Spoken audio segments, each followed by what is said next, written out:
Bona tarda. Benvinguts i benvingudes a la quarta sessió del cicle d'aquest any, Un espia a la butxaca, ètica, democràcia i noves tecnologies. Avui tenim com a conferenciant en Pedro Prieto, que també té un currículum extens, com la majoria dels nostres ponents. Ell és enginyer en telecomunicacions i de disseny i sistemes de commutació. En el sector privat ha estat professor de laboratoris d'investigació, director de projectes a Iraq i director d'exportació de diverses empreses com PESA, Alcatel i Standard Elèctrica, president de dues empreses d'energies renovables i director de desenvolupament de renovables a Avansit, Entis.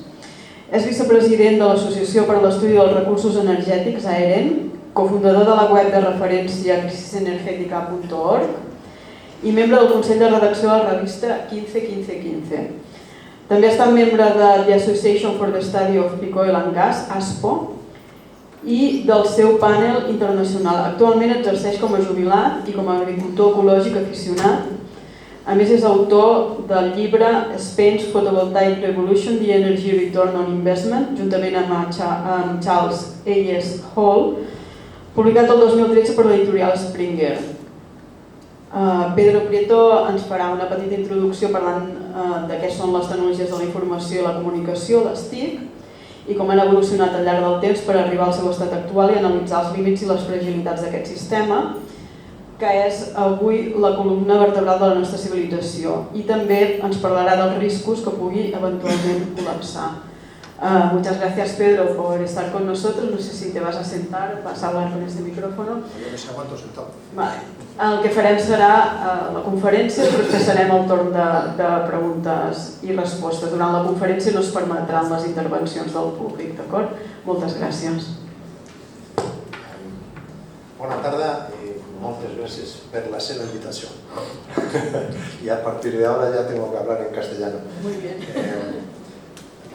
Estoy muy contento de estar aquí, muy agradecido a la Casa de Cultura y a los organizadores por haberme permitido hacer esta presentación, que es la primera, no es la primera, pero es una presentación que trata sobre telecomunicaciones, las tecnologías de la información y las comunicaciones, y no habitualmente de energía, que es de lo que llevo hablando los últimos 15 o 20 años, ya más bien.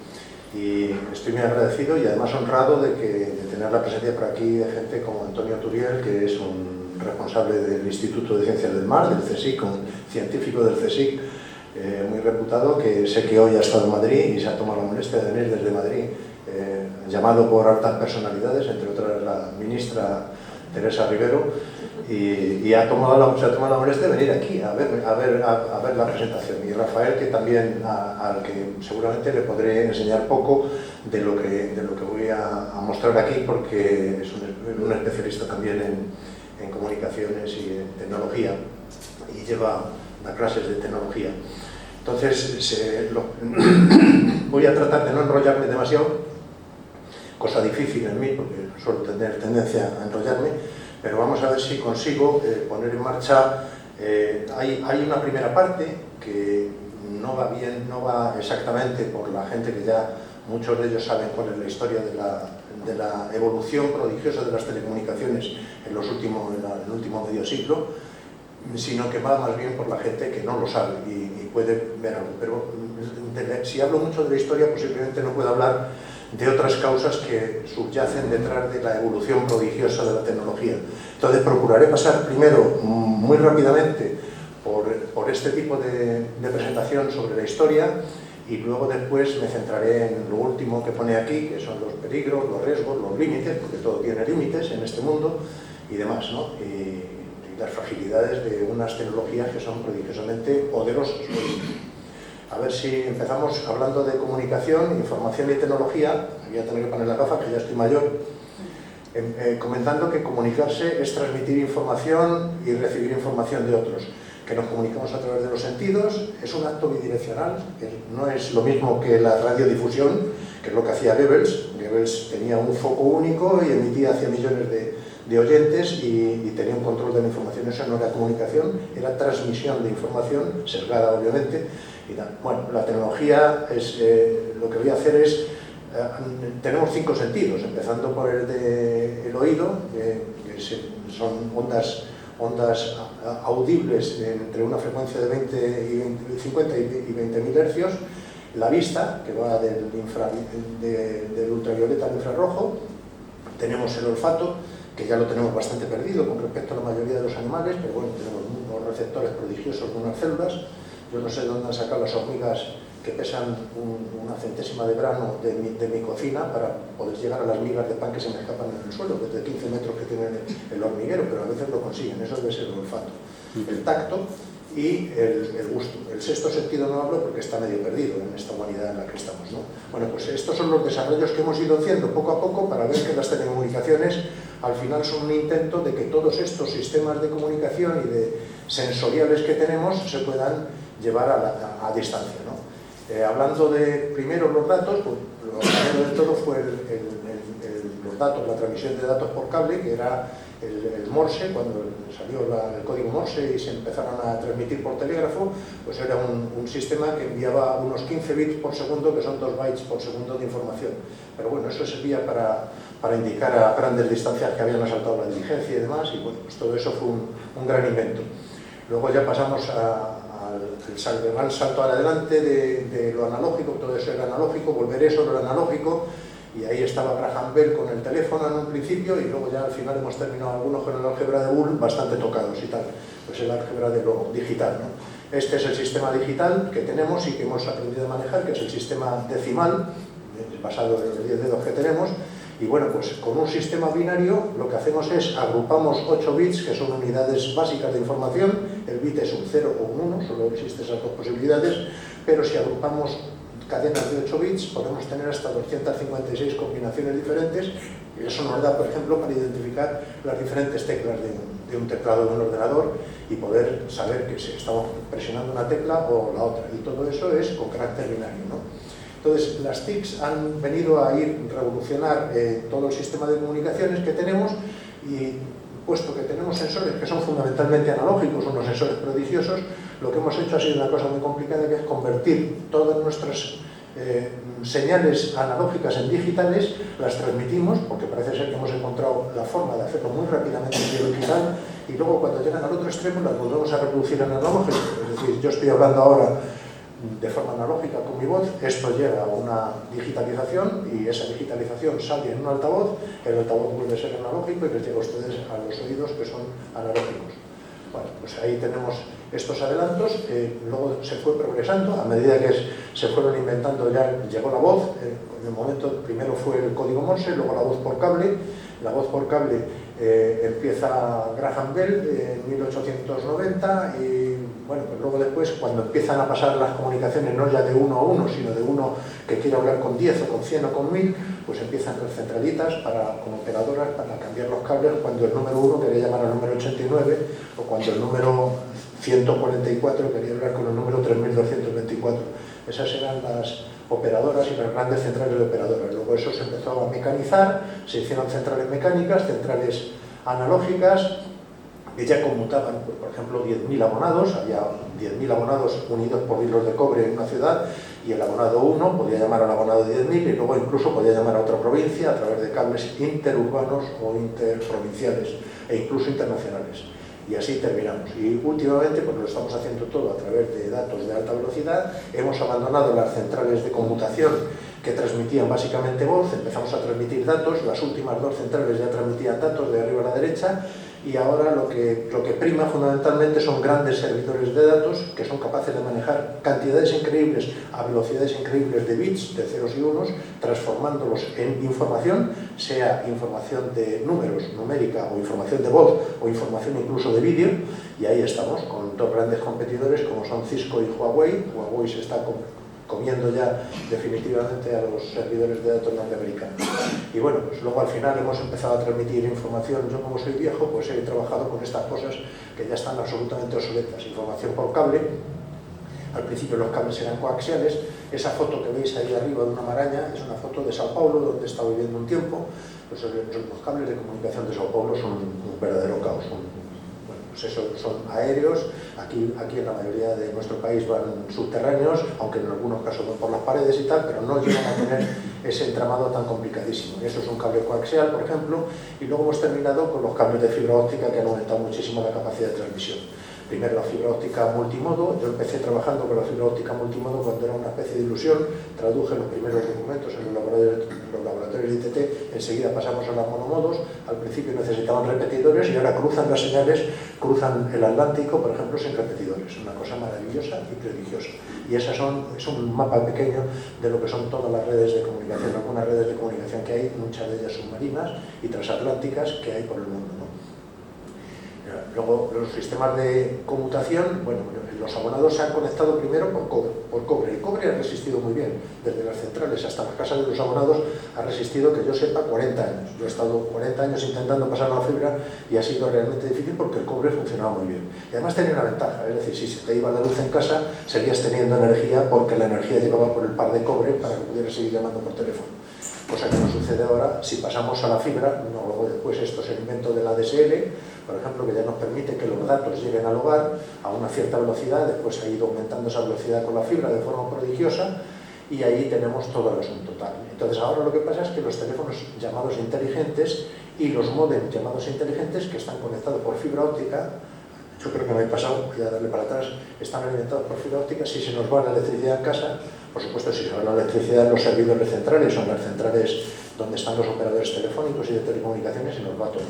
Pero si se va la energía en nuestra casa, también se nos van los teléfonos y la televisión y todo. Es decir, ya no tenemos la independencia que teníamos cuando utilizamos el cobre, y el cobre venía alimentado de la central, porque la central sí estaba preparada para que si se iba la luz de una ciudad, tuviera una suerte de baterías y de generadores de emergencia que la permitían seguir funcionando durante un cierto tiempo. Luego veremos cuánto. Bueno, estos son los complicadísimos sistemas de redes de telecomunicaciones que podríamos estar hablando con una terminología terrible, ¿no? Por ejemplo, hay unos FTTH, FTTP, FTTB, que quiere decir Fiber to the Home, to the Premises, to the Business. Al revés, tendría que haber ido, ¿no? Primero al nodo, luego al negocio, luego hasta el bloque de casas y luego hasta la misma casa. Ahora ya casi todo el mundo, supongo que tenemos ya la fibra en nuestra propia casa. Realmente ha sido prodigioso el avance de estos sistemas. O sea, no solamente estoy hablando de las cosas malas, de los peligros, de los límites y todo eso, estoy hablando de que esto es un prodigio. Para mí es un milagro. Yo que he trabajado 30 años en esto, realmente es un milagro, ¿no? Pero bueno, así son las cosas. Este es el número de... No sé si está viendo bien, a lo mejor no lo ven bien la gente que está detrás. Les comentaré que en la actualidad, solo en España, hay 80 millones de accesos de fibra óptica a usuarios de telecomunicaciones. Y la fibra ya está sustituyendo al cobre. Estos son los principales suministradores. Está el Movistar, luego está Orange, Vodafone, está el Grupo Más Móvil y otros, Euskaltel y otros que otros. A ver si funciona esto, sí. Luego, otra forma de comunicarse es cuando empezamos a hablar de la comunicación inalámbrica, la comunicación a distancia sin hilos, ¿no? Esto el primero fue Maxwell.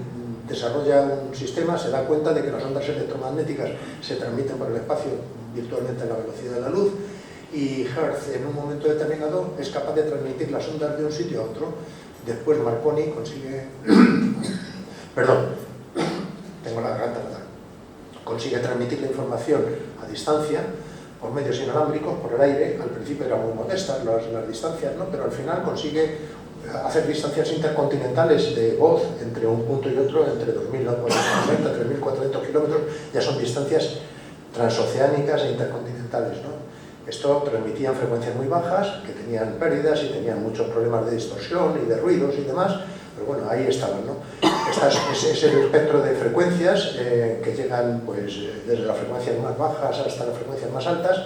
Y bueno, esto es un ejemplo de modulación. Luego más adelante, si quieren, podremos entrar. Es una modulación en frecuencia de una señal. Normalmente, para transmitir una señal inalámbrica o cualquier señal, primero se coloca una cosa que se llama la portadora, que es una señal que va variando, sinusoidal, que va variando en frecuencia a una frecuencia determinada, y sobre ella se hace cabalgar la señal que nos interesa, el audio, el vídeo o los datos que nos interesen, se les hace cabalgar. En este caso se ven unos y ceros arriba. Cuando queremos transmitir esos unos y ceros, lo que hacemos es modulamos la señal que hay en el medio, que es sinusoidal pura, y nos sale una señal semidistorsionada en frecuencia, y hay unas frecuencias más que indica dónde hay un 1 y dónde hay un 0. Esa es una forma de transmitir. Bueno, la voz se empieza a transmitir ahí. La primera vez que se transmite es una modulación por voz a 75 kHz con medio kilovatio en esa señal de antena, y se hace en el año 1906, un canadiense lo hace, ¿no? Esto es un tipo de modulación por amplitud, no por frecuencia, sino por amplitud, y ahí se ve la señal portadora, que está arriba, de una frecuencia que tiene que ser siempre más alta que la portada, porque si no, mezclamos la portada con la portadora y no podemos discriminar luego la portada, la señal portada, la señal útil, de audio o de vídeo, de lo que sea, de la portadora. Por eso siempre hay una ley de la que podría hablar un poco más en profundidad, que es un teorema que se llama el teorema de Shannon, que dice que no puedes meter nunca en una señal portadora, no puedes meter una señal que tenga como mucho 2 veces la capacidad, o sea, la mitad de la frecuencia portadora. Eso es el máximo, pero en realidad es bastante menos, es entre 2,5 y 3 veces menos que la señal portadora. Si no pierdes esa señal, no puedes descifrarla después. Modelos de sistemas de comunicaciones inalámbricas, ahí están los soldados en la Segunda Guerra Mundial con unos sistemas inalámbricos que eran una barbaridad de pesados y tal, para transmitir las urgencias, el equipo de la bola del mundo, y bueno, pues ya empezamos a llegar a la Torre España y a los grandes centros nodales de comunicaciones y todo eso. No sé cómo voy de tiempo, lo mismo me he comido ya tranquilo, todo. vive un poco de respuesta. Voy rápido, ¿no? Sí, rápido. ¿Sí? No sé si lo pueden digerir todo esto, pero bueno. Esto seguro que lo han visto, son las señales, son las antenas de transmisión de los sistemas móviles. Ahora hablaré un poco de los sistemas móviles, ¿no? Son antenas que normalmente suelen ser direccionales, pero cuando necesitan cubrir todo un área omnidireccionalmente, lo que hacen es colocan varias antenas en diferentes direcciones y todo eso se transmite.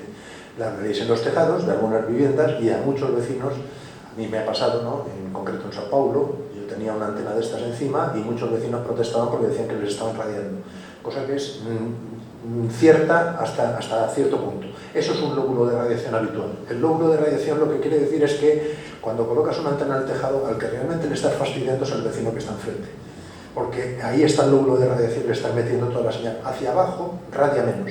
De todas formas, yo, si tuviera que ser vecino, yo no admitiría en mi comunidad de vecinos ninguna estación de esta, aunque me pagaran los gastos de comunidad.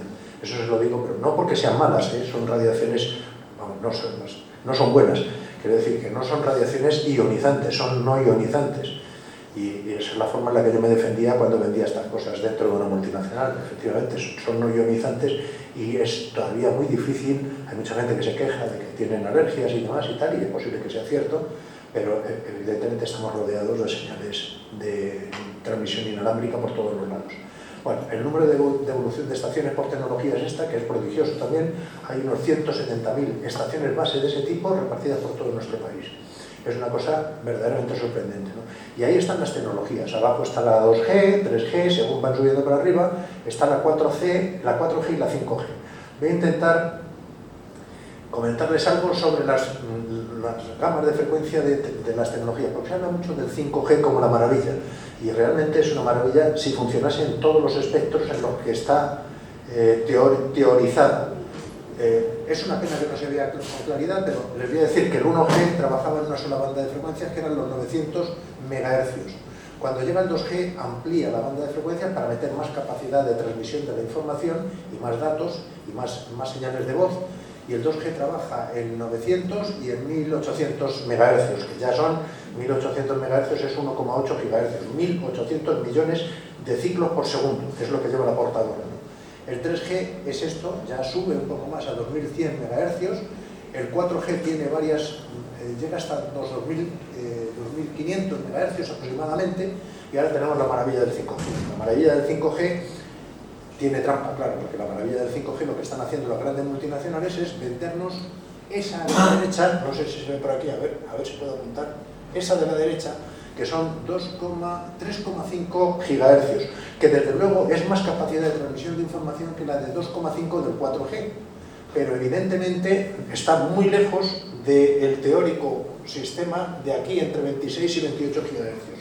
26 y 28 GHz está formulado para el 5G, pero no se ha llegado ni a licitar, ni en España, ni prácticamente ni en ningún lugar del mundo.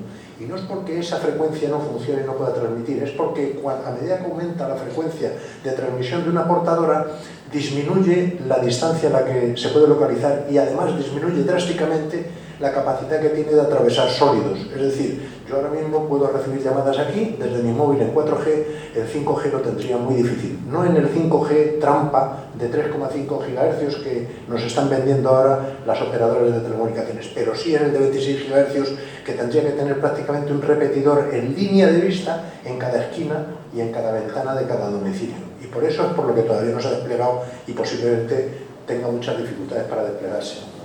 A ver si puedo hablar. Bueno, esto es la capacidad de transmitir, esto es el teorema de Shannon que ya lo he explicado y bueno, esa máxima velocidad ya lo he explicado lo que es y tal. Aquí verán muchísimas siglas, voy a dejar la información esta para el que la quiera utilizar, pero vamos, ahí, esto es un universo de siglas, es cada día más difícil hacerse cargo de todo ello.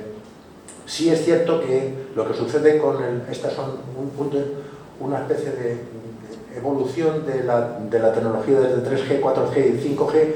Y lo que está sucediendo es que a medida que aumentamos la tecnología también aumentamos, como siempre, ahora hablaré del problema de la reina roja, que es que cada vez tenemos, y el problema de la paradoja de Jevons, aumentamos la tecnología para meter cada vez más información y para pasar más datos y para hacer las cosas más rápidas y resulta que cada vez consumimos más. Teóricamente deberíamos consumir menos porque cada vez hacemos chips más eficientes y más pequeños y que consumen menos por unidad de información que transmiten o que procesan. Pero lo que está sucediendo es que como multiplicamos mucho más rápidamente nuestra necesidad de información, pues resulta que al final terminamos consumiendo más. Ahora hablaremos del consumo. Esto es una célula, por ejemplo, en la ciudad de Barcelona, lo que podría ocupar. Bueno, las células del 5G serían prácticamente por cada manzana y tendría que tener muchos repetidores y antenas de recepción del 5G de 26-28 GHz. El problema de la reina roja es que avanzamos mucho y le pasaba lo que a Lewis Carroll, ¿no? Y a Alicia, que cuanto más corría, pues corría mucho, pero cada vez estaba o en el mismo lugar o se atrasaba y tenía que correr más para mantenerse en el mismo lugar. Eso es lo que nos está pasando muchas veces con la tecnología. Este es el mapa de cobertura de la telefonía celular. Veréis que la mayor parte de ellas están cubiertos por tecnologías 3, 4G, hay un 4G Plus que llaman. El 5G realmente no se cubre mucho. Yo tengo una hija ultra tecnóloga que ya, por supuesto, tiene teléfono móvil 5G y a veces se me queja porque no puede hablar en 5G. Le digo, bájate al 4G porque tienes mucha mejor cobertura en 4G. Ahí está mucho más desarrollado y se baja al 4G y puede comunicar. Realmente estamos progresando de una forma que a veces nos atropella a nosotros también. Las previsiones de móviles mundiales en el año 2000 al 2025, pues llegamos a extremos de locura. Por ejemplo, hay 2 teléfonos móviles o celulares por cada habitante del planeta. Tenemos unos 16.000 millones de teléfonos móviles, ¿no? La mitad de ellos se llaman inteligentes, no existe la inteligencia en los objetos, pero bueno, llegamos a extremos tan ridículos como esa flecha que pinta por abajo, esa raya que pinta por arriba, que es Macao, donde hay 4 teléfonos celulares o móviles por cada uno de los habitantes. No sé dónde demonios los meterán, porque yo ya tengo uno, pero mi hija tiene 2, pero de verdad es bastante difícil. Hay mucha gente que los tiene en la mesilla o guarda el antiguo en la mesilla y demás y tal, pero bueno, a este grado de locura estamos llegando, ¿no? Entonces, el Internet es el último paso que hemos dado, claro, la última maravilla, y ahora tenemos aproximadamente 1.425, no, perdón, tenemos, a ver si lo tengo por ahí, 5.000 millones de usuarios de Internet, 4.700 millones de ellos utilizan redes sociales. China es el primer país con 1.000 millones de conexiones a Internet que cubren el 73% de su población, progreso espectacular. En los años 84 vendía tecnología china y ahora tengo un teléfono chino, celular o móvil en mi bolsillo, ¿no? India con 836, Estados Unidos, etcétera, etcétera, ¿no? En total, pues estas son las redes sociales. Facebook tiene cerca de 3.000 millones de usuarios, YouTube tiene 2.500, WhatsApp tiene 2.000 millones de usuarios, Instagram, etcétera, etcétera, y de abajo hasta Pinterest, ¿no? Que parece que es eso, ¿no? Bueno, pues también hablaré un poco de las telecomunicaciones por y desde el espacio, ¿no? Aquí tenemos los satélites. Es que lamento mucho que la pantalla no sea grande y no proyecte porque no lo verán, trataré de explicárselo. En definitiva, las comunicaciones satelitales o las telecomunicaciones hacia el exterior de nuestra atmósfera se basan en satélites que están orbitando y que lo que hacen es básicamente una función de espejo. Hay algo en tierra que les envía una señal, ellos rebotan la señal y la distribuyen para los usuarios y tal, ¿no? La Tierra tiene aproximadamente unos 4.560 satélites en órbita. De ellos hay 3.000 565 satélites en órbita geoestacionaria. La órbita geoestacionaria, para el que no lo sepa, muchos de ustedes seguramente lo sabrán, es algo diabólico que descubre el ingenio humano, que dice, bueno, yo, ¿cómo puedo poner un satélite de forma que se quede fijo respecto de mi punto de vista de observador en la Tierra? Es muy sencillo. Lance usted un satélite, lo coloca en la órbita ecuatorial, justo en la órbita ecuatorial, donde la Tierra gira sobre el Ecuador, que está un poco inclinado sobre el norte, está inclinado sobre el Ecuador, lo pone en la órbita ecuatorial y lo coloca a 36.000 kilómetros de altura, justo dando la vuelta en el mismo sentido que la Tierra. Y en ese momento el satélite va a estar girando a la misma velocidad que gira la Tierra y para usted permanece como un punto fijo en el espacio, con lo cual usted puede poner una antena en su tejado, la mantiene fija y no va a perder la señal. Ventajas: tengo la antena fija, muy sencillo. Inconvenientes: está a 36.000 kilómetros. Entre ir y volver pierdo cerca de medio segundo, con los circuitos pierdo cerca de medio segundo en lo que se llama latencia de comunicación. ¿Qué es lo que hace Elon Musk? Elon Musk ha metido 3.000 y pico satélites en órbita baja, hay otros que están compitiendo con él. Esa órbita baja tiene 200, 300 kilómetros y evidentemente la latencia es mucho más rápida. Esos satélites, sin embargo, no permanecen en un punto fijo, están girando por las noches. Los que vivan en el campo, como yo vivo ahora una buena parte de mi tiempo, si se asoman por la noche verán una desgracia, que es que nos ha ocupado un espacio que es de todos, es el espacio celeste, y está fastidiando a todos los astrónomos y está fastidiando a los que simplemente nos gusta ver la Vía Láctea cuando el cielo está puro, y nos gusta ver los satélites. Nos gusta ver las estrellas, porque lo único que vemos a veces ahora son satélites orbitando, y sobre todo los de Elon Musk, que son los que más ruido meten. Y luego pues hay una cantidad de órbita y de basura espacial que es preocupante. Es decir, hay veces que para lanzar un satélite tienen que utilizar unos algoritmos monstruosos para evitar que se choque con la Estación Espacial Internacional. A veces tiene que variar la órbita porque hay ordenadores potentísimos prediciendo por dónde va la basura espacial y dicen, te vas a pegar un leñazo a unas velocidades considerables con un resto de basura espacial. Entonces tienen que meter gas, levantarse 500 metros o 1 kilómetro, o bajar 500 metros o 1 kilómetro y esperar que pase la viruta y luego volver a colocarse otra vez en órbita o hacer lo que sea. O sea, la basura espacial va a terminar cegando todavía más nuestro eso. Esto es un mapa de una radiación del satélite Hispasat que nace con el objetivo de cubrir una parte del territorio europeo, por supuesto España, incluyendo Canarias y demás, y sobre todo países latinoamericanos, ¿no? Pues eso es lo que cubre un satélite geoestacionario. Cuando está fijo sobre la Tierra puede tener incluso 2 o 3 antenas, una de ellas la orientan para el sur de Europa, que es donde alimenta, y otra de ellas la alimentan para todo un foco latinoamericano, donde alguien que esté interesado en ver algo de Hispasat, si es que hay alguien que esté interesado por allí, enchufa su antena y lo puede ver. Esos son los satélites de Elon Musk, y esa raya blanca que verán en el fondo negro es la desgracia de cuando pasan los satélites, el chorro de satélites de Elon Musk que pasa por ahí. No ha pedido permiso a nadie, evidentemente a mí no me lo ha pedido, para molestarme y para degradar un bien que es común. Nos vamos acelerando. ¿Hacia dónde? Bueno, pues el tráfico mundial está alcanzando una velocidad, es el tráfico mundial de datos, que incluyen ya todo, porque los datos incluyen el propio dato, números, incluyen voz, incluyen vídeos, incluyen imagen a alta velocidad, incluyen imagen de alta calidad, de alta definición, etcétera, etcétera, ¿no? Estamos hablando ya de terabytes, que es el terabyte es 10 elevado a 12 bits por segundo. En estos momentos el tráfico mundial sería de unos 128 terabytes, la diferencia entre un bit, el bit es un 0 y un 1, el byte son 8 ceros o 8 unos, ¿no? Que es lo que hablábamos antes de un carácter de los 256 caracteres. Bueno, por los bytes es un estándar.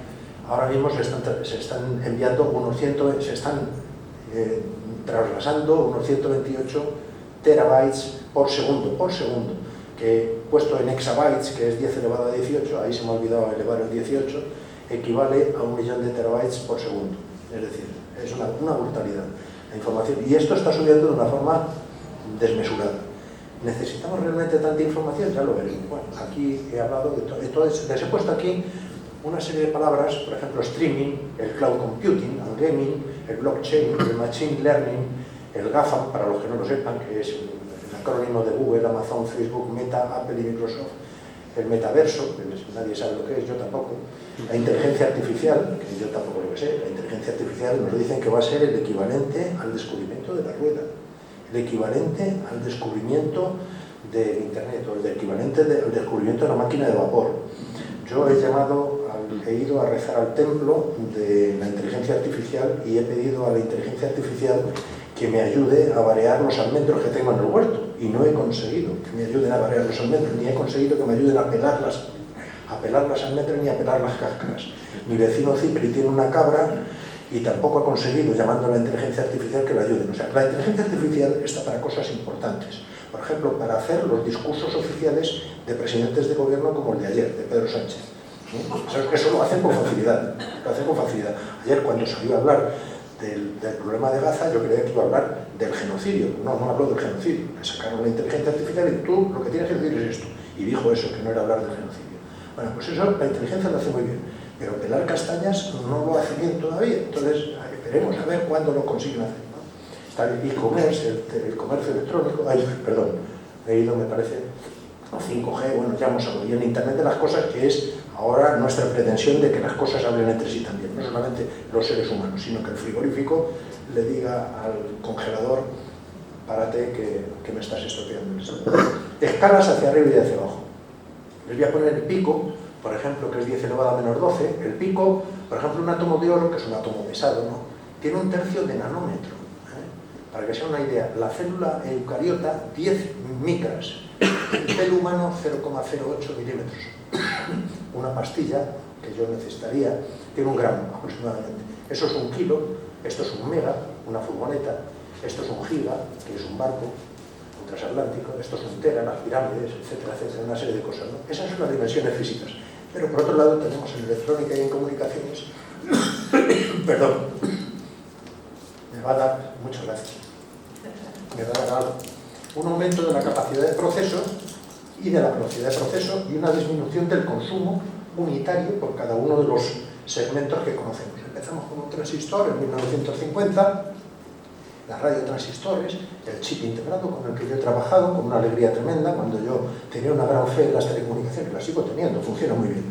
El ordenador, ordenadores avanzados, chips, tal, hasta que llegamos al cojochip. Ahí ese es el cojochip, que en términos de medidas por el otro lado de disminución del tamaño del transistor, pues tenemos ahí que llegamos hasta, estamos ahora mismo hay una gran batalla entre China y Taiwán, y entre Estados Unidos y China y demás y tal, por ver quién consigue hacer el chip más pequeño. En estos momentos estamos entre los 7 nanómetros. Cuando estoy hablando de nanómetros, estamos hablando de medio nanómetro, es un átomo de oro, medio nanómetro. Están haciendo ya chips que tienen cada transistor, cada dispositivo dentro del chip del tamaño de 3 nanómetros. Esos todavía no están funcionando bien, dicen que van a funcionar entre el 2023 y el 2025. Están trabajando con un nanómetro. Eso están hablando ya para el 2026 o el 2030, o Dios sabe cuándo estaremos. Y desde luego todo esto tiene que tener un fin. Eso es lo que se llama la ley de Moore. Moore era un tío muy inteligente que dijo: bueno, los transistores, estoy previendo que van a ir aumentando en capacidad de proceso, en velocidad de proceso y en disminución de tamaño, van a duplicarse cada 12 veces. Eso lo dijo Moore en 1965, era de Fairchild. Yo he trabajado mucho con los transistores y los circuitos integrados de Fairchild, tenían un catálogo magnífico, eran muy buenos. Y un tipo muy inteligente. Bueno, luego al final ya dijo: bueno, cada 12 meses, no cada 2 años. Estamos llegando al límite. ¿Hay límites? Sí, los hay. Es decir, cuando lleguemos al nivel del átomo, vamos a tener límites muy considerables. O cambiamos el spin del electrón, que va a ser una cosa bastante difícil de manejar, o vamos a tener que decir que hemos llegado al límite. Y eso le cuesta mucho a mucha gente decir, porque hay mucha gente que sigue pensando que el progreso de la tecnología es infinito, lo mismo que hay mucha gente que piensa que el mundo y los recursos son infinitos. Bueno, consumo de energía. Esto no es gratis, claro, todos estos desarrollos no es gratis. Hay fuentes que calculan que el consumo de las tecnologías de la información y comunicaciones está entre el 4 y el 10%.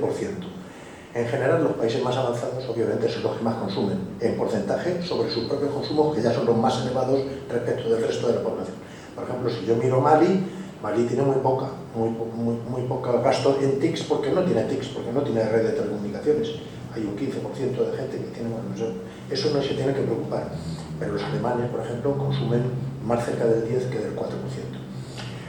está previsto que las TICs en el 2030 lleguen a consumir aproximadamente, pasen del 8 o 9% que otras fuentes consideran ahora, a un 14% del total del consumo eléctrico mundial. Consumo eléctrico mundial, estoy hablando, ¿eh?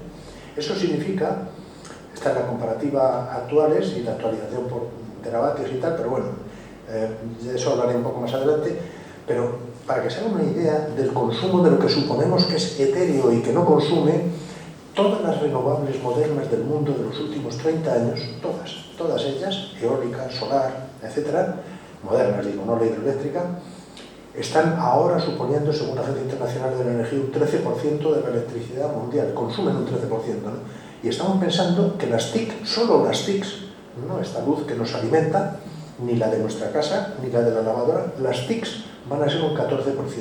Es decir, todo el progreso, todo el esfuerzo que hemos hecho de meter energías renovables en los últimos 30 años, se lo comen en 8 o 10 años el gigantesco progreso de las tecnologías de la información y las comunicaciones en energía eléctrica. ¿Cuándo vamos a llegar al límite? Esto es un estudio que he hecho de SIG Project. The SIG Project es un think tank, ¿cómo dice un think tank, no? Un grupo de mentes pensantes en las cuales me han metido contra mi voluntad, pero bueno, estoy ahí metido en el comité de expertos, aunque no participo, porque casi todo es en francés, pero bueno, están ahí. Lo que ellos prevén que puede ser el consumo hacia el 2025 de esas TICs. Y bueno, si ahora estamos en el nivel de la aviación mundial, en el consumo de energía, y piensan que en el 2025 pues, podríamos llegar en unos escenarios que no tuvieran sobriedad, es decir, a lo que vamos siempre, a escenarios que no tienen sobriedad, podríamos llegar a consumir lo que están consumiendo los vehículos privados en el planeta Tierra.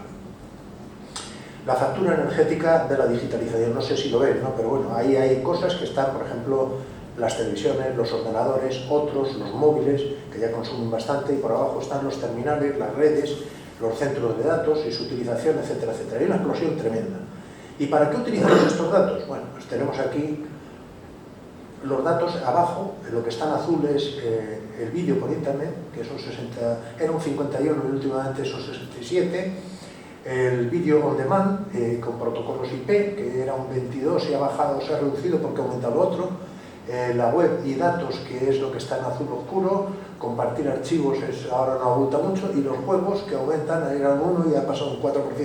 Somos ludópatas, nos gustan los juegos, es decir, ahora ya estamos en un 4% del consumo.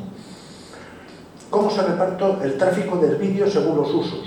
Amigo, esto es lo más duro de todo, saber que la pornografía es una de las cosas más gordas en el consumo del tráfico de datos. Hay otros usos, están los tubes, el YouTube, y etcétera, etcétera. Bueno, dentro del YouTube también a veces hay pornografía, y el vídeo bajo demanda, ¿no? El vídeo bajo demanda pues es lo que todo el mundo tiene ahora en Netflix y todas esas cosas, y de yo enchufo a Netflix o a otra plataforma, cada vez hay más plataformas. La pornografía es tremenda, ¿no? Porque la pornografía está consumiendo, aquí decían en el 2019 que casi tanta electricidad como Chile, y yo creo que perdón, está por encima de Chile y acercándose al consumo de España, porque el consumo de España eran 306 teravatios hora por año, y ahora mismo debemos estar por los 250 y cayendo, según me ha dicho una fuente bien informada que ha estado hoy en Madrid. Bueno, pues si estamos en 250 y la pornografía era en 82, que realmente está escondida porque seguramente eran ya más de 100, pues ahora nos estamos acercando ya al consumo eléctrico de toda España solamente para ver pornografía. Ese es el asunto. Costes, ¿dónde están los chips y los grandes centros de producción? Todo el mundo ha oído hablar del problema que hay ahora en China. A los norteamericanos les ha entrado el cagaliz y ahora se dan cuenta de que le han dejado a China.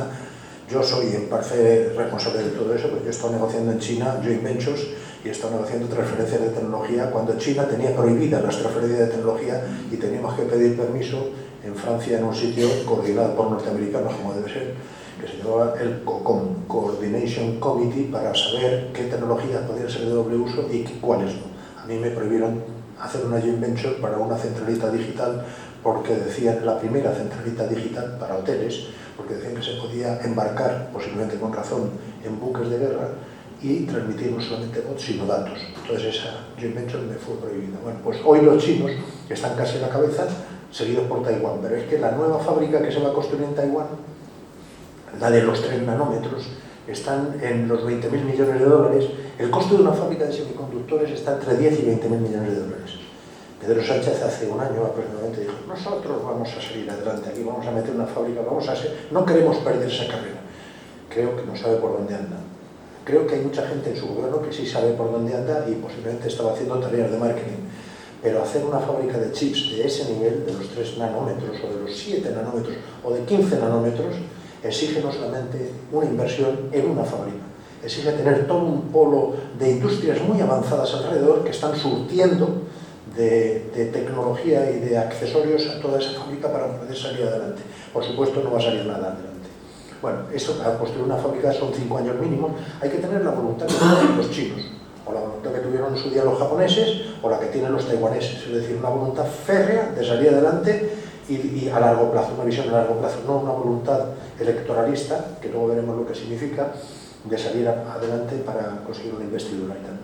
Entonces, las aplicaciones típicas, pues eso, están entre los 16 y los 65 nanómetros, que son para la industria automotriz, equipos electrónicos, comunes, electrodomésticos. Luego vemos, no sé cómo ando de tiempo, me lo estoy poniendo muy bien. Tú sí. Muy bien, ¿no? Perfecto, bueno. Bueno, pues esto, los chips estos son electrodomésticos comunes y tal igual, los que decían en la guerra de Ucrania que los rusos estaban llevando de las lavadoras que robaban en Ucrania, porque ese es el tipo de chips, ¿no?, que harían. Chips de segundo nivel. Los chips de primer nivel son los que están tirando ahora con los ATAMS, se llaman, los misiles ya de mayor capacidad y tal. Bueno, pues esos estarán en los 7 nanómetros o en los 15 nanómetros y los otros, ¿no? Bueno, las ventas, pero el problema es el entrelazamiento que hay en este mundo. Las ventas de semiconductores de Taiwán fueron 115.000 millones de dólares en el 21, el 20% del total mundial. El 80% de los semiconductores mundiales se fabrican en Asia. El 42% de las exportaciones de semiconductores de Taiwán van a China. Imagínense el interlazamiento. Yo sé que China y Taiwán son la misma cosa, son chinos, los dos son chinos, los dos hablan chino, generalmente mandarín, aunque hay chino cantonés, pero bueno, los dos hablan chino mandarín y se defienden muy bien, incluso hay taiwaneses que hablan chino o cantonés, etcétera, etcétera. Entonces, el intercambio es brutal. Se ponga como se ponga Estados Unidos, el intercambio es brutal. Y eso van a China continental, pero el 22% de las importaciones de Taiwán provienen de China. Es decir, están pillados el uno con el otro. No es fácil que se puedan separar cuando hablamos de guerra, ¿no? Las inversiones en Taiwán en China en los últimos años han sido 193.000 millones de dólares. Eso es aproximadamente la cuarta, un poco más de la cuarta parte del PIB español.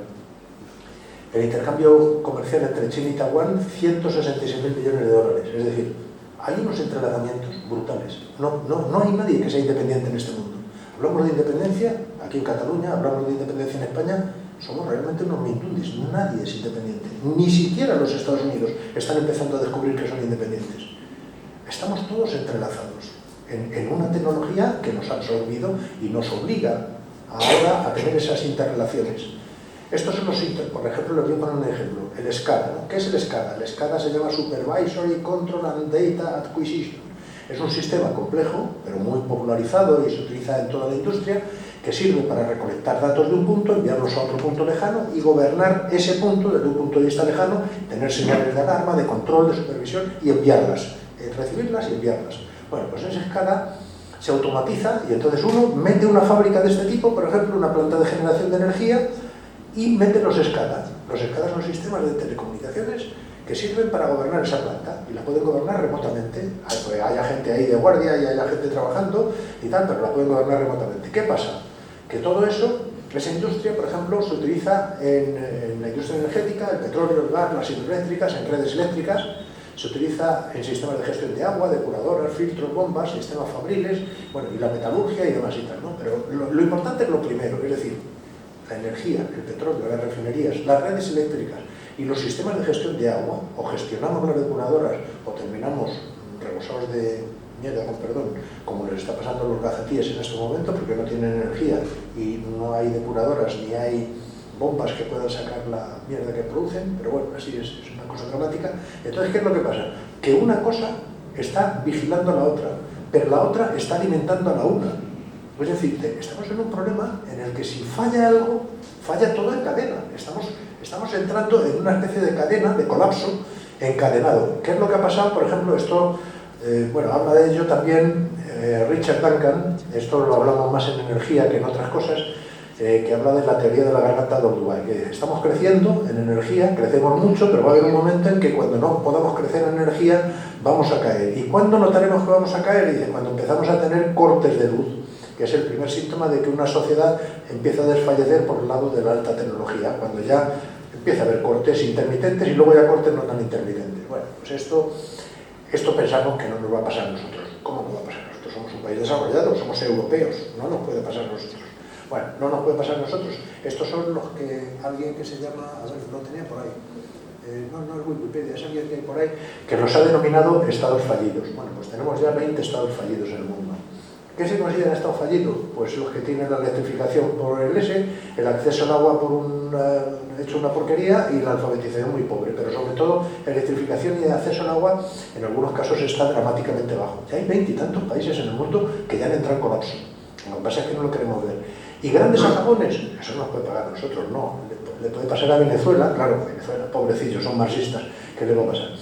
Le puede pasar a Utah no son marxistas, estos tuvieron 1,5 millones, pero bueno, solo 138 el apagón de Puerto Rico con el huracán, eso estuvieron 136 días, el apagón de Mármara, de Irán, del sur de Brasil, apagones en Crimea, Filipinas, etc. Ahora podemos hablar del apagón de Gaza, los apagones de Irak. Yo he vivido los apagones de Irak en persona y sé lo que es vivir sin energía eléctrica 18 o 20 horas de las 24 que tiene un día, y empiezas a entender qué es lo que falla cuando falla la electricidad, y falla muchas cosas, creedme que falla muchas cosas. Falla el agua, por ejemplo, no hay agua cuando no hay electricidad. Entonces, eso nos puede, a nosotros no nos va a tocar jamás, pero a lo mejor nos toca, deberíamos empezar. ¿Por qué? Ahora les voy a contar cómo estamos viendo el mundo. Creo que lo estamos viendo de una forma equivocada. Generalmente lo que vemos en la prensa, en los medios, en todos los lados, es la visión financiera, siempre para arriba. Siempre para arriba. La visión financiera de lo que se preocupa es de saber cómo está el valor de la acción en el IBEX a cada segundo que pasa, para saber si tienen que invertir o no. Se preocupan como mucho de eso, ¿no? Está la visión empresarial. ¿En qué se preocupa la visión empresarial? Ahora ya trabajan por trimestres. Cuando yo era jovencito, en mi multinacional trabajábamos en quinquenios, como Lenin, que hacía planes quinquenarios, ¿no? Nosotros trabajamos en quinquenios y generalmente se cumplían, eran objetivos que se cumplían. El desarrollo de Telefónica de España en este país era por quinquenios y se cumplían los objetivos de desarrollo. Y a veces íbamos a pérdidas, o no íbamos, no, las multinacionales no, pero el Estado a veces iba a pérdidas. ¿Por qué? Porque estaba empeñado, y lamento tener que decirlo, era un Estado jodidamente franquista, estaba empeñado en enviar una línea telefónica a cada pueblo de más de 50 habitantes, aunque fuese a pérdidas, porque eran a pérdidas, claro, para el uso que se hacía, porque había que dar el derecho a un ciudadano o a una señora que estaba rompiendo aguas en un pueblo en invierno para que pudiese llamar al doctor y pudiese ser atendida. Eso era una visión a largo plazo. Esto es una visión empresarial. Me preocupo del quarter. Ahora mismo la multinacional en la que yo trabajaba, afortunadamente estoy jubilado, vive del quarter, pero hace revisiones cada mes. Y ahora empiezan a hacer revisiones cada 2 semanas de los objetivos, porque generalmente no se cumplen. Esto es lo que se enseña. La visión política, ¿cuánto dura? 4 años. 4 años. Estamos hablando ahora de la visión política justo en este momento. Ocupa todos los telediarios. Después de lo de Gaza, ocupa todos los telediarios. 4 años. Eso no es una visión a largo plazo. Lo que no se enseña es la visión geológica, es decir, todo lo que sube, baja. En un mundo finito, los recursos son finitos. Hay un momento en que se alcanza un pico de consumo y luego viene la disminución de ese consumo. Esa es la visión geológica. Eso es lo que no nos enseñan en las escuelas. Y lo que nos enseñan todavía menos es la visión antropológica. Es decir, hemos dado un salto de gigante, nos hemos colocado en la Luna, ahora están pensando en volver otra vez a la Luna, pero ya estamos en el punto G. El punto G no tiene nada de sexual, para Richard Duncan, es otra cosa. Es un punto ya donde se vislumbra una cierta caída desde el punto máximo donde hemos estado, ¿no? Y no quiero decir que vamos a volver a ese señor de arco con flecha, porque ya soy demasiado viejo. Espero que mis hijos y mis nietos no lleguen a ese extremo, pero tendremos que coordinarnos bastante para que sea así. Cuando hablaba antes de que estamos interconectados y interrelazados, el caso de Fukushima es un caso paradigmático, ¿no? Eso es lo que no previeron los previsores que prevén todo. Los que están en la industria nuclear dicen, está todo previsto. No se preocupen que está todo previsto. No, no estaba todo previsto. Esto, el ejemplo de la planta nuclear, eso eran 6 reactores, 4 de ellos reventaron. El ejemplo, la planta nuclear genera electricidad, refrigera eléctricamente el combustible en uso y las piscinas de combustible gastado, porque cuando se gasta una barra de combustible de uranio no se puede tirar ya a la basura, ni siquiera un almacén nuclear, está demasiado caliente y hay que meterlo en unas piscinas y refrigerarlas con agua durante los próximos 5 o 6 años antes de que se pueda llevar un cementerio nuclear y antes de separar los residuos de alta actividad de los residuos de baja actividad. Los de baja actividad al Cabril, a Córdoba, y los de alta actividad, incluyendo los de los 3 reactores nucleares que hay en Cataluña. El cuarto está cerrado por un accidente gravísimo que no podía haber ocurrido y jamás hubiera ocurrido, y ha ocurrido. Entonces, todo eso es lo que pasó. Y entonces, esa central alimenta eléctricamente los sistemas de control de la planta. Y si falla algo, recibe energía de la red del exterior. Recibe para seguir refrigerando las piscinas y seguir evitando que se fundan los núcleos, ¿no? y la planta, el generador. Existen generadores de emergencia. En las centrales telefónicas nosotros siempre hemos tenido generadores de emergencia. ¿Cómo funciona? Yo tengo 10.000, 50.000 abonados en la planta, se va la luz y entran las baterías automáticamente para 6 horas, diseñadas aproximadamente para 6 horas. Pero es que 15 segundos después entran los generadores diésel. Los generadores diésel se llaman de emergencia. ¿Por qué? Porque están diseñados pensando en que eso solo va a pasar durante unas pocas horas porque luego va a volver la luz. Y entonces el generador de emergencia, ¿qué pasó en Irak cuando nos quedamos con 23 horas sin luz durante un mes o durante 3 meses? Lo que pasaba es que los generadores de emergencia entraron en funcionamiento, como estaban mal mantenidos y había que cambiarles el aceite y no se les cambiaba porque estábamos en una guerra, señores míos, entonces empezaron a griparse. Y cuando se gripan los generadores, las baterías se van a la mierda en 3 horas, porque además eran viejas y no se habían reparado. Y en vez de durar 6, duraban 3. Y cuando se van las baterías y el generador, se quedan 10, 20.000, 50.000, 100.000 abonados se quedan sin telecomunicaciones. Entre ellos parte del ejército que nos llamó para decirnos que les habíamos dejado sin comunicaciones y que con una pistola, que a ver cuándo reparábamos eso, que no era un problema nuestro, era un problema de la red eléctrica. Entonces, estas cosas pasan. Y pasó en Fukushima, y pasó que se le jodieron los generadores, porque los generadores de emergencia, y entonces no pudieron refrigerar y se le fundieron los núcleos. Entonces ahora dicen, no, pero eso no nos va a pasar. Esa es la central de Zaporizhia, en Ucrania. Ucrania tiene 14 o 15 reactores nucleares. Los 6 de abajo a la derecha, que son los que han ocupado los rusos, están ahí. Y están siendo atacados un día sí, un día no. No directamente los generadores, pero sí los alrededores y con un gran peligro. Y una presa que alimentaba y refrigeraba estos reactores, que son, esos reactores son, ¿cuánto serían? Pues 3 veces la central de Almaraz, por ejemplo, o 2 veces la central, los reactores de Ascó, ¿no? O 2 veces Vandelló cuando tenían los 2 reactores nuevos. Entonces, esas son 6, eso puede ser una catástrofe sin precedentes, sin precedentes. O sea, esa planta tiene pagados 5 o 6 de los reactores en refrigeración activa, lo están refrigerando los soviéticos. Tiene graves problemas de refrigeración porque baja muchísimo el nivel de la presa, que entre unos y otros volaron. Unos dicen que los rusos, otros que los ucranianos. El problema es que hay un entrelazamiento terrible. La fibra óptica es tremenda, es gloriosa, es magnífica. Esos son, ahora ya con un poco más de detalle, los cables de fibra óptica submarinos por todo el mundo, ¿no? El 99% de las comunicaciones del planeta ahora ya no van por satélites artificiales, los satélites geoestacionarios y tal. Ya los datos van por cable submarino. Hay una cantidad de datos submarinos, de cables submarinos tremendo, el 1%, ¿no? Las transacciones, por ejemplo, transacciones financieras, he visto que había del orden de 10 billones de dólares diarios de transacciones financieras por todo el mundo. Es decir, lo que llaman ahora el sistema SWIFT. El sistema SWIFT de intercambios es un sistema de intercambio de transacciones financieras por todos lados, para el cual Rusia está vetada ahora, porque lo controlan los norteamericanos, obviamente, y tanto Rusia como China, como algunos BRICS, están pensando en sustituir el sistema, porque no puede ser que un sistema de transacciones mundial esté en manos solamente de unos, ¿no? Entonces eso es más complicado. Bueno, hay más de 420 cables submarinos que totalizan 1,3 millones de kilómetros. El cable más largo en estos momentos va desde Europa Occidental, desde el sudeste asiático a través del Mar Rojo. Este seguramente tiene repetidores en algún punto terrestre. Pero hay unos 100 cables que se cortan o averían cada año. Cuando digo que se cortan o averían, hay muchas averías que son naturales. Las averías naturales quiere decir que hay un pesquero que va de arrastre y sin darse cuenta se lleva el cable por delante y se lo cepilla. En muchos casos, los operadores de cables de fibra submarina pagan a los pescadores, cuando se le atasca una red, le pagan una red nueva para que no tire de ella cuando se geolocalizan en un punto donde piensa que puede haber un cable de fibra óptica. Porque el daño que le pueden hacer es tremendo. Entonces, eso es lo que está pasando. Entonces, eso, lo que hay que hacer es empezar a ver si nos puede pasar a nosotros, porque nosotros, todas las comunicaciones están ahí.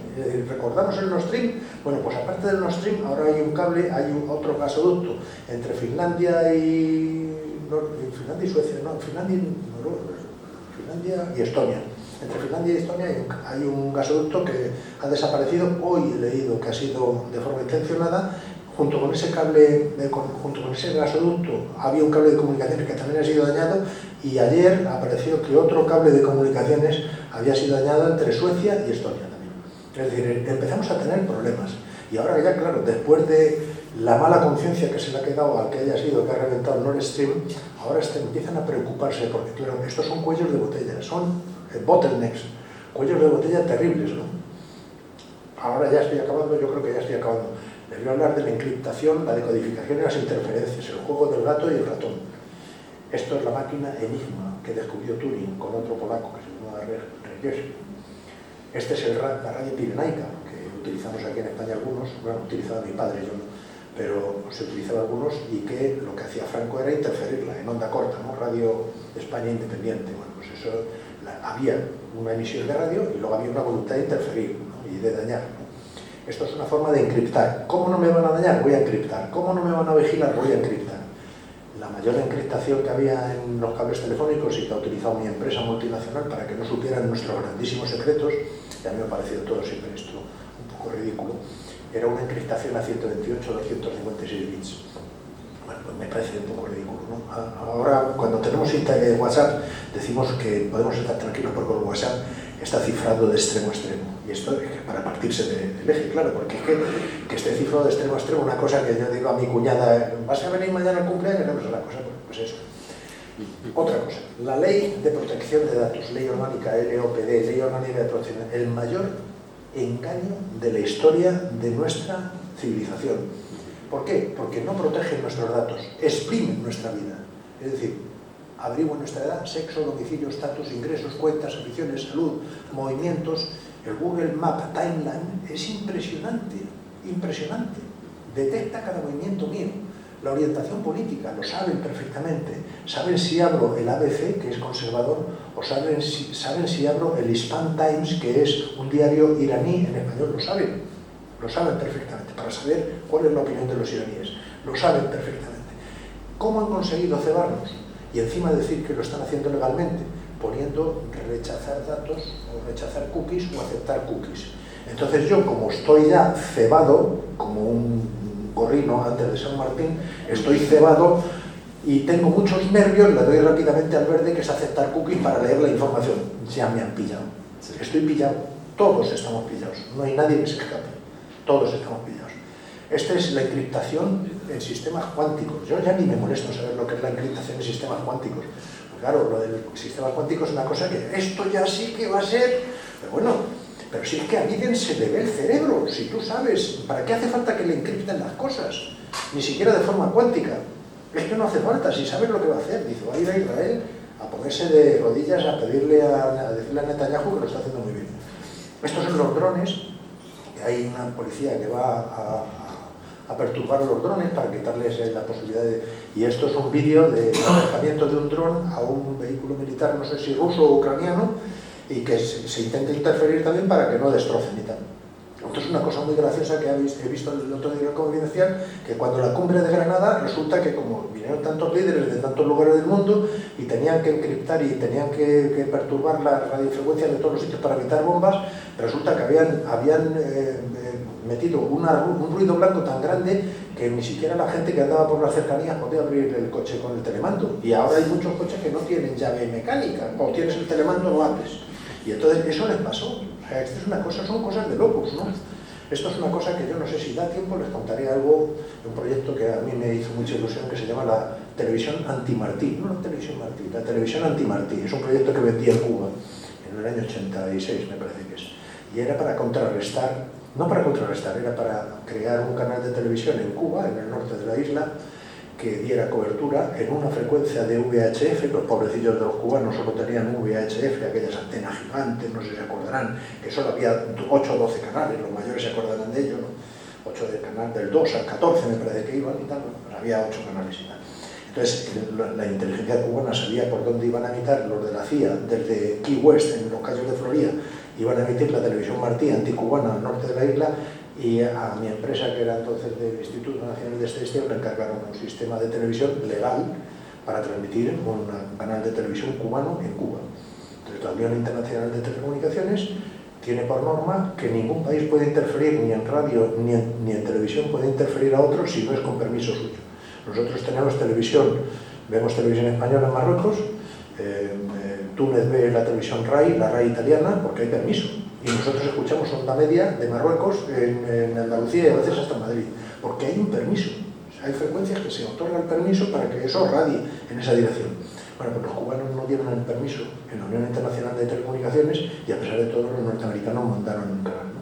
Por lo cual está el canal de televisión cubano, que yo suministré, tratando de evitar el bloqueo tecnológico y demás. Entonces se podía, ahora ya sería más complicado.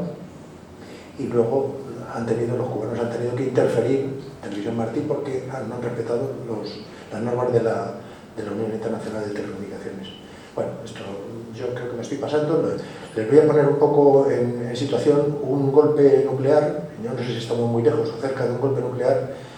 Puede provocar lo que llaman el pulso electromagnético nuclear. Eso dañaría a una inmensa mayor parte de los equipos de telecomunicaciones que tenemos en estos momentos. Una inmensa mayor parte. Hay otro aspecto que es un golpe solar, una tormenta solar llamada la llamada de Carrington, que fue en 1859, pues se espera que en cualquier momento se pueda repetir. Eso dañaría también bastantes sistemas de comunicación, sobre todo los ubicados en el espacio. Pero no nos debemos preocupar, ya sabemos que solo es el 1% de las comunicaciones, pero sí pueden dañar muchísimo, las explosiones nucleares pueden dañar muchísimo, aparte de que si sucede eso ya estamos en una situación muy mala, pero bueno, pueden dañar muchísimo también las comunicaciones e incluso pueden dañar los chips de los automóviles. Entonces, les voy a poner un ejemplo de datos. La Biblia son 1.696 páginas en papel, 500 gramos, 28 euros. La Biblia en PDF son 18 megabytes. El Quijote son 1.376 páginas, 380 gramos, 13 euros, 3,6 megabytes. El Mediterráneo de Serrat, apenas 2 megabytes, en 2 euros lo tengo. ¿Cómo se llama esta película? La del norteamericano. 2 gigabytes de película en DVD. ¿Y qué tiene esto? Esto es un móvil Samsung que tiene 256 gigas. Y puede almacenar 13.000 Biblias, 70.000 Quijotes, 120.000 canciones y 120 películas. ¿Y qué es esto? Un disco duro externo Seagate de 5 terabytes que cuesta 100 euros y que puede almacenar 275.000 Biblias, 1 millón y pico de Quijotes, 2 millones y medio de canciones y 2.500 películas. Pregunta, ¿realmente necesitamos esa capacidad? Esto son los nenúfares de Monet. Tiene unos 1.500 píxeles, ahora se llaman píxeles, elementos de imagen. Esta cámara de Samsung es capaz de detectar 200 millones de píxeles. Pregunta, ¿de verdad necesitamos esto? Esa es la pregunta que nos tenemos que hacer. Conclusiones, y ya acabo. Sí, hay límites a lo que las tecnologías de la información y comunicaciones nos pueden ofrecer y los hemos sobrepasado largamente. Las modernas TICs están absolutamente vinculadas a la disponibilidad de energía eléctrica barata y accesible. Y puede que en el futuro no la tengamos. Y si no la tenemos, se nos caen todas las TICs. Y si se nos caen todas las TICs, yo voy a ir a CaixaBank y son incapaces de darme 5 euros. No pueden hacerlo. Han tirado abajo todos los papeles y todos los folletos en los que yo, todos los impresos en los que yo debería firmar, yo, Pedro Prieto, recibo 5 euros del cajero. No, ya no existe eso. Existe Internet. Y si pido 30 euros, hay una máquina que los vomita y me los entrega el cajero. Entonces, eso puede caer. Y hay gente que cree que no. Las TIC, dice alguien que es muy inteligente y que es catalán, robotizan a los humanos y humanizan a los robots. Las TIC nos hacen confundir la profusión de datos con la información, que es acumulación de datos. La información nos hacen confundir con el conocimiento, que es la integración de informaciones diversas. Y nos hacen confundir el conocimiento con la sabiduría, que debería ser la verdadera aspiración humana. Las TIC facilitan enormemente la manipulación de grandes masas humanas y su control por minorías cada vez más reducidas y poderosas. He aquí una cantidad de zombies en el metro de Madrid, o en cualquier metro. O sea, estas supuestas leyes de protección de datos, digo, muy porque yo soy uno de ellos, es decir, yo voy en el metro y a lo mejor voy haciendo lo mismo, no lo estoy diciendo de forma... Es que es lamentable la situación en la que hemos llegado. Y este es el libro que les recomiendo, que es del filósofo catalán Jordi Pigen, que vive en el Alto Empordà, ahí alejado del mundo, y de vez en cuando es un hombre que tiene todavía capacidad de reflexión. Yo asistí a la presentación de su libro en Madrid y se llama Técnica y Totalitarismo, y de él pueden aprender mucho, entre otras cosas esto, ¿no? De que estamos robotizando a los humanos y humanizando a los robots. Así que con eso he acabado. Muchas gracias.